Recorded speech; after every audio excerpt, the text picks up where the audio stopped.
They say life will throw you a rope when you're drowning, but what if the rope never comes? What if no one is watching? I learned the hard way. Nobody's coming to save you. Not your friends, not your family, not the universe. If you want out of the storm, you have to fight your way to the shore. It started with silence, no replies, no callbacks, just quiet.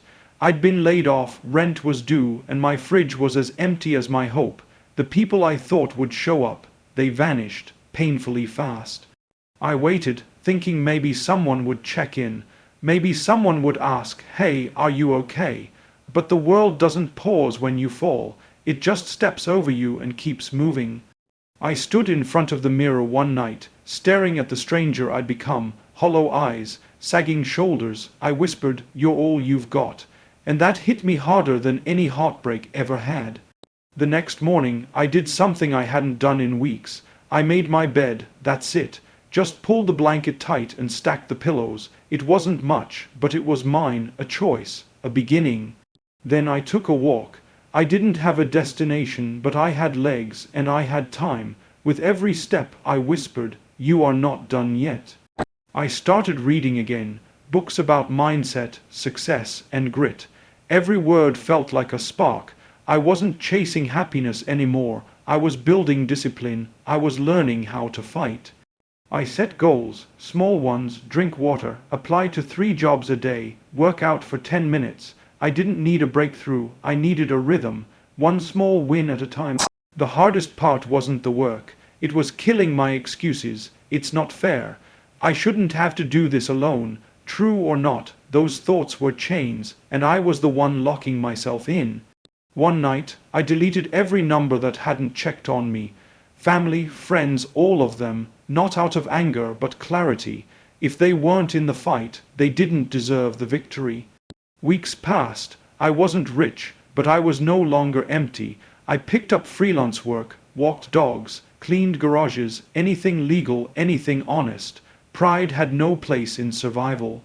I stopped complaining. Complaints don't build anything, actions do. Complaints don't feed you, sweat does, sacrifice does, silence and grind, that's the formula. I began to rewire my thoughts. I stopped waiting for motivation and started relying on structure. I wasn't chasing happiness, I was building character.